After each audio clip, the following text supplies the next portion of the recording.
Likewise, I want women to adorn themselves. Now, He wants women to adorn themselves. Okay? So adornment's not bad.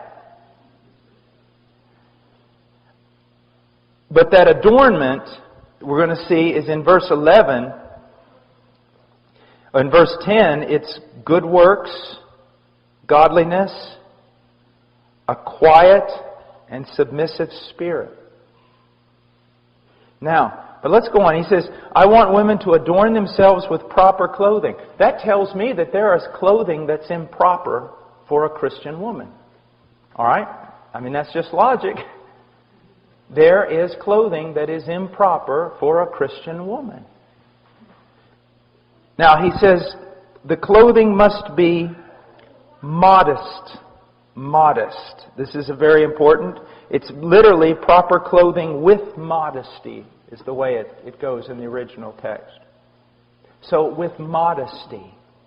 My wife has a really good thing that she says, and she goes, if your clothing is a frame for your face from which the glory of God is to shine, it's proper. If it draws attention to your face.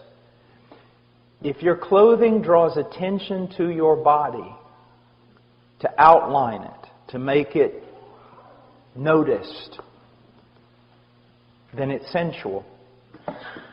It's sensual. What you're doing is wrong. Now, I want to step off for just a second. Women, you need to understand something. Men are not as dumb as you think they are. My wife and I have a friend in Illinois, and she's a very pretty lady. Very pretty. And if she walked in that door right now, every man in this room, if he turned and saw her, this is what they would say. Well, that's a very pretty lady. That's a very elegant lady. That's a beautiful lady. And that's what they would think. But ladies, there are also women that aren't half as attractive as that lady I just described to you, either in their face or in their body, and they could walk in that door, and the moment every man heard the door open and he looked over there, if he was a godly man, he would have to go like this. Because it's not beauty, it's sensuality. And even though you can't exactly write down the rules and put it all on paper, when you see it, you know it. There is a difference between beauty and sensuality. And God is not against beauty. He is against sensuality. In Philippians, we are told to think on things that are excellent, that are noble, that are just, that are right, that are true.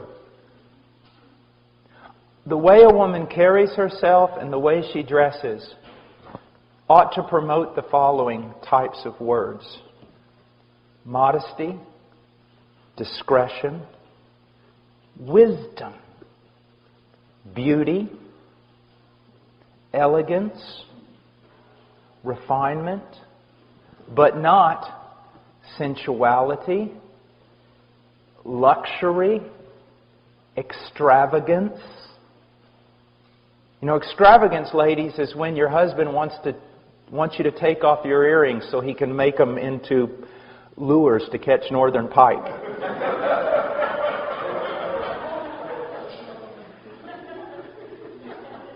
Now, ladies, this is, I've been giving your husbands a lot of tasks. Let me give you one. Seek to find out what this means and go wherever the Lord shows you.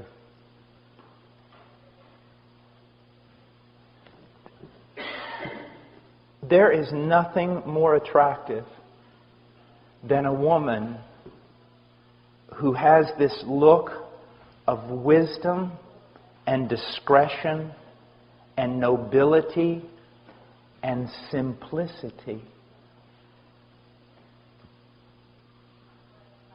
Simplicity.